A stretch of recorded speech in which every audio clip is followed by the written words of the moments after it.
mets tout sur le L. Patrick, c'est pas un L, c'est un 7. 7, ça s'écrit avec un L? Oh, que c'est bizarre.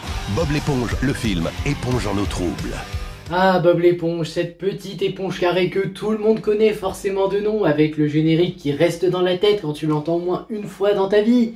Oui, j'ai changé de décor. Enfin, j'ai changé de plan parce que j'en avais marre du problème de lumière que j'avais. Donc je me suis dit, je vais mettre comme ça sera mieux, il n'y aura pas l'ampoule au-dessus de moi pour gâcher ça, voilà. Donc aujourd'hui, on se retrouve pour parler du dernier film Bob l'éponge. J'avais déjà parlé du premier et du deuxième sur Sens Critique. Le premier que je trouve très bon et qui saura plaire aux fans de Stephen Hillenburg et aux fans de Bob l'éponge sans problème. D'ailleurs, c'est lui qui a vraiment, il a participé à tout dans le film. Le deuxième, Stephen Hillenburg n'était pas lié, mais même sans ça, le film était décevant. Mais en fait, décevant parce que la majorité des bandes annonces et tout le reste se sont vendus sur le fait que ça allait se passer dans le vrai monde, et avec Bob et ses amis qui sortent de l'eau. Et au final, non, enfin oui, mais seulement dans la dernière demi-heure. Et pour un film dont l'histoire se base là-dessus à la base, c'est un peu honteux de nous avoir fait ça. Mais aujourd'hui, on est là pour parler du dernier film Bob l'éponge. Un film qu'à la base, je ne voulais pas trop voir parce que Bob l'éponge, j'ai fini par lâcher la série tellement j'en avais marre de l'humour qui devenait de pire en pire. Et aussi, surtout, à cause du fait que la majorité des épisodes reposaient sur Plankton qui veut voler la recette du pâté de crabe. Je veux bien des histoires différentes là-dessus, mais si c'est que là-dessus,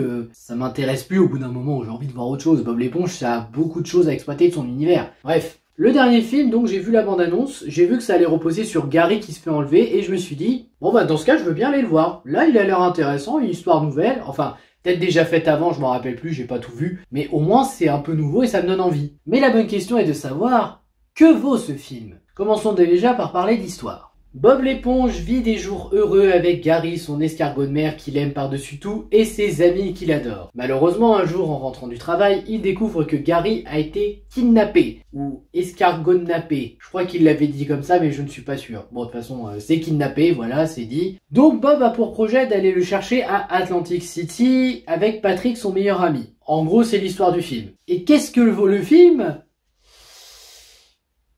Je crois que c'est le moins réussi des trois, voire peut-être le plus mauvais. Dans le sens où le premier était très bon, vraiment, hein. Dans l'univers de Bob l'éponge, ça collait avec la thématique aussi, il y avait de l'évolution. Le deuxième, il n'y avait pas grand-chose et c'était assez arnaqueur, malgré que la partie en live était cool, hein. Attention, en mode super-héros, il était chouette. Là, c'est décevant, vraiment, sur beaucoup de points. Après, c'est pas non plus une hécatombe, hein. J'ai vu largement pire. Même par rapport à Bob l'éponge, il y a largement pire avec certains épisodes. Donc non, le film n'est pas très bon. Mais il y a quand même du positif à sauver. On commence déjà par les personnages, avec Bob qui reste fidèle à lui-même. C'est toujours le héros enfantin, mais déterminé à sauver son escargot de mer qu'il aime par-dessus tout. Et on comprend pourquoi quand on voit justement certains moments entre eux. Ils sont vraiment très très proches. Gary qui en lui-même est aussi assez attachant, hein, avec ses miaou, le petit animal de compagnie très mignon, et qui tient vraiment à son maître aussi, hein, malgré qu'il ait souvent l'air blasé. Ça, on en reparlera après. Patrick, l'étoile de mer, le meilleur ami de Bob qui est toujours là pour l'aider, même si il le fout plus souvent dans la merde qu'autre chose en fait. Mais bon, hein, c'est difficile d'imaginer Bob sans Patrick, vu qu'ils sont les meilleurs amis du monde, donc pourquoi pas. Carlo, l'éternel dépressif, ça ne changera jamais, il veut toujours ses envies de gloire, de voir des musiciens célèbres qu'il adore, etc. Capitaine Krabs, le radin qui adore arnaquer ses clients, avec sa recette du pâté de crabe et son restaurant. Plankton aussi. Plankton, l'avantage aussi de ce qui est bien avec Plankton dans ce film, c'est qu'il a une évolution. Il est rempli de remords. Ouais, c'est la première fois que je vois ça de Plankton. Vraiment, il a gagné, il n'y a rien qui l'empêche de réussir, et il est rempli de remords. Il s'en veut, il veut aider à réparer ça, et c'est intéressant. Non mais moi j'aime bien l'idée que Plankton s'en veuille et veuille les aider. Ça change et c'est intéressant. Non mais là c'est même pas l'esprit d'équipe comme dans le précédent film, hein. Là c'est vraiment le remords entier par lui-même. C'est ça que j'aime beaucoup avec Plankton. Et sinon, Sandy a enfin un rôle important. Enfin important dans les meilleurs amis de Bob, c'est-à-dire que c'est elle qui motive tout le monde à venir, mais c'est quand même pas mal. Sandy, c'est un vrai plaisir de te voir un rôle essentiel. T'as enfin un rôle à ta juste valeur, alors que dans le premier t'as été mise de côté, je comprends pourquoi mais c'est quand même triste, et dans le deuxième film, t'as servi à rien. Là, non seulement t'as servi, mais en plus, sans toi limite, les tentatives d'évasion, tout ça, ça n'aurait pas marché. Donc Sandy, merci, merci, vraiment.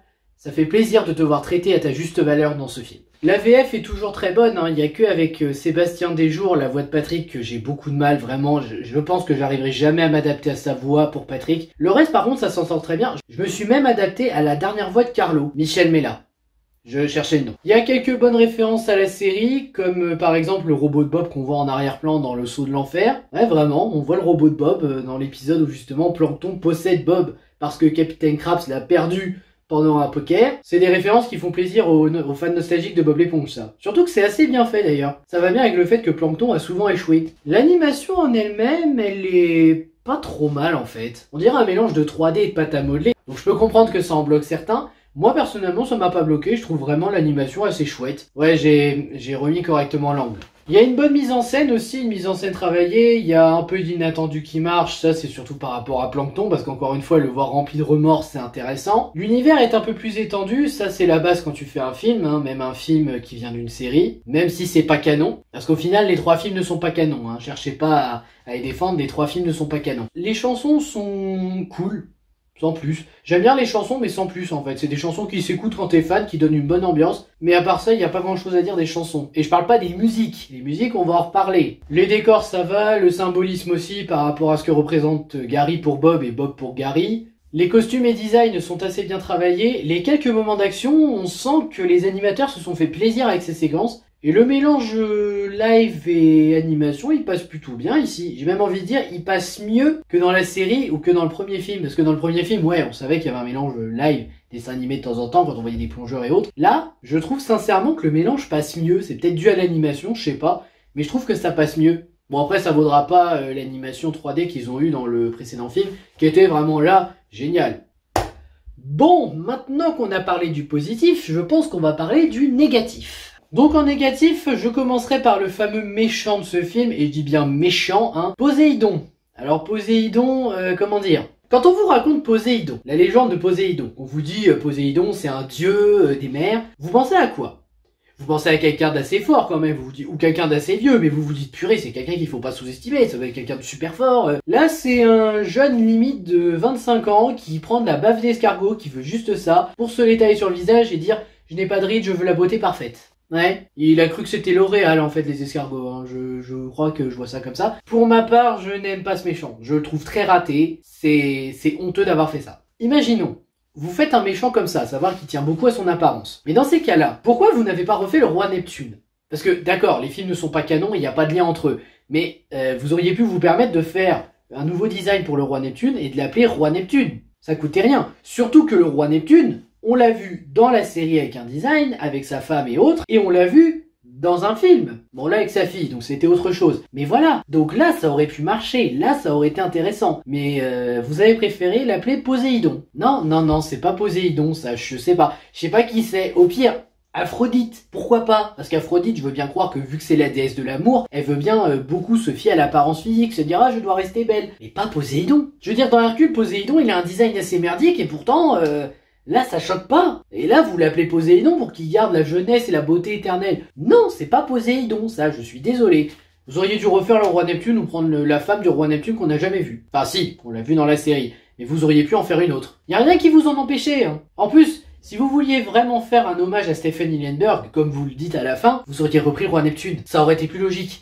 Vous auriez changé le design. Mais encore une fois, il n'y a pas de lien entre les films. Donc avoir des designs différents, c'est tout à fait normal. Mais vous l'avez pas fait. Donc déjà, mettre Poséidon en méchant de cette manière, non. Motivation de merde, ça, moi perso, j'accepte pas. Si on parlait des musiques... Alors, les musiques, je sais que certains vont me dire, elles sont pas trop mal. Oui, elles sont pas trop mal, mais il y a un gros problème avec les musiques, du moins avec la majorité d'entre elles, c'est du copyright. Et je parle vraiment des musiques, hein, pas des chansons. Donc chanson, c'est chanter, là, c'est vraiment musique tout court. C'est du copyright. Et le copyright, c'est pas une mauvaise chose. Quand tu utilises ça 2-3 fois, dans des bonnes circonstances, ça marche. Là, ce film, il a énormément de copyright. Le copyright, ça fait quand même des bonnes musiques. Oui, le copyright fait des bonnes musiques quand même.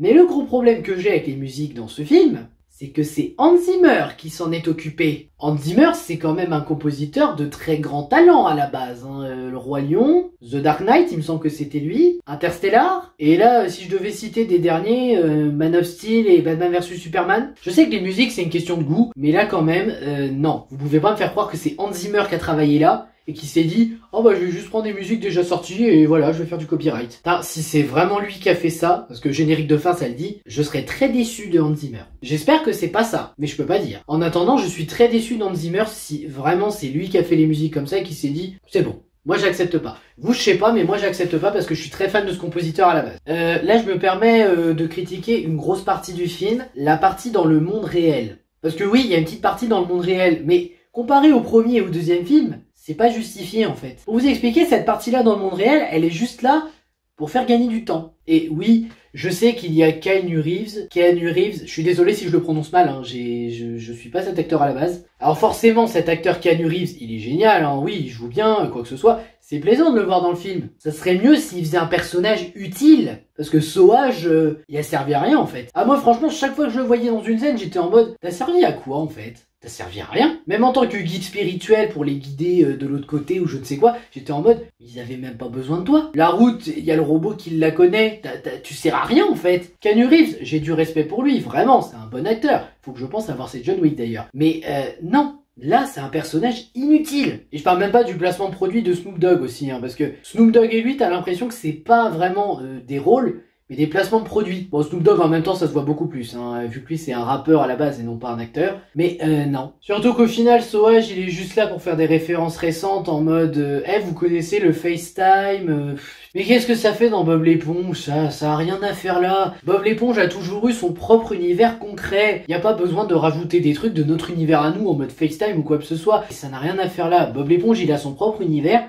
Au pire, fait comprendre le FaceTime et tout, mais à travers l'univers de Bob. D'ailleurs, ça va me permettre de parler d'autre chose parce que le FaceTime, ça va avec un autre truc. La fenêtre de pendant ce temps. Alors non, c'est pas moi qui ai inventé le nom, hein, c'est eux là qui disent dans le film en français la fenêtre de pendant ce temps. On est d'accord que les scénaristes ont été très fainéants là. Tu peux pas me dire que les scénaristes, ils ont réfléchi longtemps pour se dire on va l'appeler la fenêtre de pendant ce temps. Non, ils auraient trouvé un meilleur nom s'ils avaient pris le temps de réfléchir. Mais apparemment non, parce qu'ils se sont dit bon, bah, on va se presser de sortir le film, hein, trouvez-moi un nom.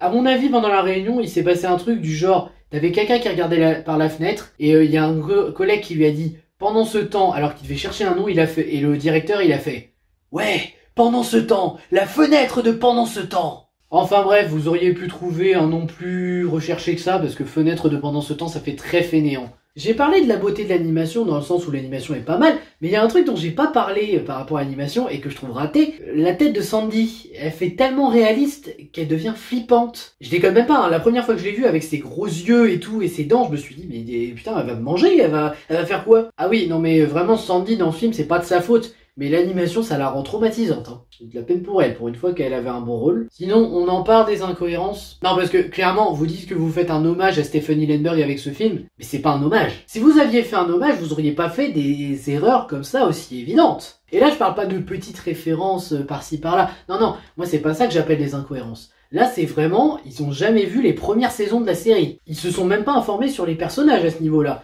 Mais bon, je ne veux pas spoiler, donc j'en parlerai plus précisément en partie spoil, mais en attendant, le plus gros problème des incohérences, c'est que ça n'a pas respecté les origines. Voilà, j'en dirai pas plus, ça sera partie spoil le reste. Il y a un élément que j'aime pas trop dans l'animation non plus, c'est Gary qui est tout le temps blasé. Alors, Gary, il est censé être très heureux avec son maître. Bob arrive à montrer à quel point il est heureux avec lui. Mais Gary, la majorité du temps, il a les yeux à demi baissés en mode je suis blasé. Alors oui, je sais que dans la série, il est comme ça souvent. Mais là, on est censé montrer qu'il tient à son maître. Et c'est genre de temps en temps, il est avec des grands yeux pétillants, mais souvent il est en mode blasé. Même quand il va se promener au début avec Bob, on est censé le voir très heureux, vous savez, pour voir les rapports. Ben il est en mode... Je pense que ça aurait été mieux de donner plus d'émotion à Gary. Maintenant parlons d'un moment de stupidité de la part de Plankton. Ouais je sais c'est un génie du mal mais parfois je me pose des questions. Hein. Donc Plankton, il veut que Bob et Patrick aillent à Atlantic City. Y a pas de problème, jusque là je suis. Et il se dit, je vais vous y envoyer en voiture. Alors Plankton, même si c'est pour se débarrasser du robot que tu viens d'acquérir, ce que je peux comprendre, tu t'es pas dit que ça aurait été plus malin de les laisser y aller à pied. À pied, ils auraient mis beaucoup plus de temps qu'en voiture. Pour un génie du mal, ça le fout quand même un peu mal, hein. Je suis désolé. Tu dis que tu veux éloigner Bob l'éponge le plus longtemps possible, et pourtant tu lui permets d'aller, et donc aussi probablement de revenir plus vite. Au moins dans le premier film, tu les avais pas aidés, et là t'avais bien joué, mais là, non. Là t'as mal joué, Plankton. Il y a quelques longueurs à certaines scènes qui durent très longtemps, hashtag justement la scène en partie live, celle-là elle dure trop longtemps pour rien. On ne croit pas à la tension du film, et l'humour est... c'est pas drôle. C'est au même niveau que la série de maintenant, en fait, c'est plus drôle du tout pour moi. Et c'est pas parce que j'ai grandi, je pense que c'est vraiment parce que la série ne maîtrise plus son humour, même dans le what the fuck. Voilà, donc je pense que j'ai pas grand chose à ajouter dans la partie négative. On va passer à la partie spoil. Donc partie spoil, je voudrais parler en priorité de justement les origines des personnages. Alors ceux qui ont vu la série, ils savent que Patrick et Bob se connaissent depuis qu'ils sont tout petits. Carlo et Bob, si je dis pas de bêtises, mais là c'est peut-être moi qui me trompe parce que je crois que j'ai pas vu leurs origines. Il me semble que Carlo l'a découvert au moment où il allait emménager à côté de chez lui. Monsieur Krabs c'était à l'entretien d'embauche. Enfin, il a cru que c'était un entretien d'embauche, donc il a joué le jeu pour aller chercher une statue spéciale. Et Sandy, on a vu l'épisode où il la rencontrait, par le karaté d'ailleurs, en affrontant un gros coquillage, ou une palourde, je sais plus. Mais bon, voilà, ça c'est les origines de base. Ce film s'est dit, je prends les origines des rencontres des personnages, je les broie dans le vide ordure, et je vais refaire de nouvelles origines comme si de rien n'était. Donc genre Bob il a rencontré Sandy au camp, Patrick au camp, Carlo au camp, et Krabs au camp quand il faisait encore de petits sandwichs dans son petit stand. C'est limite si vous avez pas fait un doigt d'honneur à Stephen Hillenburg là. Que vous ne vouliez pas faire les mêmes origines parce que c'est pas canon. Ok, mais même quand c'est pas canon, faites un effort pour essayer de faire croire que ça l'est. Le film Broly Dragon Ball Z par exemple, le premier, pas du dernier même si je l'aime beaucoup, mais le premier, il est pas canon quand on y réfléchit. Et pourtant lui il a essayé de montrer qu'il était canon. Il a essayé de se dire ouais bon on va faire croire que c'est canon. Ça ne l'est pas, mais au moins ça nous faisait croire que c'était un film qui se passait vraiment pendant la période avant le Cell Game. Là, c'est... non, je suis désolé, le camp de scouts c'est pas convaincant. Le camp de scouts ça ne marche pas en fait. T'aurais pu, pour Gary, pourquoi pas t'en servir, même si je crois qu'il a d'autres origines dans la série, mais j'ai pas vu. Mais pour Patrick, surtout Sandy, c'est elle la pire. Là, je dis non. Vous pouvez pas me faire croire que vous avez vu la série et dit après, oh bah on change. Ou alors vous avez vraiment fait ça, mais si vous appelez ça un hommage à Stephen Hillenburg, c'est raté. Hein. Sinon, j'aurais aussi pu parler de la partie avec les zombies dans le monde réel, parce que ouais, concrètement, c'est des zombies, mais zombies, ça fait pas très zombie, hein, même pour des danseurs zombies. Sinon, partie spoil, il y a un autre truc qui m'a fait rire, parce que ça fait 2 fois quand même. C'est la 2e fois qu'ils essayent de faire une référence à Davy Jones, et qu'ils ont peur de la faire. T'as un Davy Jones marqué quelque part. Tout va bien. Non mais tout va bien, ils ont peur de Disney, ils ont peur du copyright. Je crois que c'est normal en vrai. Non, c'est pas normal. Mais bon, juste voyez, voir ça, je trouve ça un peu drôle. Voilà, partie spoil, j'ai fait le tour. Donc concrètement, ce film Bob l'éponge, je pense que je vais vous le déconseiller. Après, c'est plus un film qui s'adresse aux jeunes fans qui ne connaissent pas Bob l'éponge et qui se fient plus aux dernières saisons qu'aux premières. Ce que je comprends. Je pense que c'est un film plus orienté pour eux que pour le fan de base comme nous, hein, qui se disent bon bah un film Bob l'éponge, pour les vieux fans qu'on est, ça peut être intéressant. Mais malheureusement, c'est pas le cas. Le vieux fan de Bob l'éponge n'aimera pas ce film, surtout quand tu vois qu'il respecte pas du tout les origines des personnages, et que l'humour se dégrade de plus en plus, mais ça c'est que mon avis. Mais les jeunes pourront aimer, je pense. Il y a de quoi quand même passer un petit moment agréable pour les enfants. Donc le bilan, si je devais faire des 3 films, bah le premier il est très bon, hein, je pourrais le revoir. Le deuxième, peut-être pas le revoir, même si j'avoue que le côté mode super-héros il est cool dans la partie monde réel, mais ça met trop de temps à arriver alors que l'histoire est basée là-dessus. Et là, lui je pense que je vais pas le revoir souvent. Je ne le déteste pas, mais je vais pas le revoir. J'ai pas beaucoup aimé mon visionnage. Sur ce, je vous remercie d'avoir regardé cette vidéo. N'hésitez pas à liker, à partager, à vous abonner. Et je vous dis à bientôt pour une prochaine vidéo. Ciao!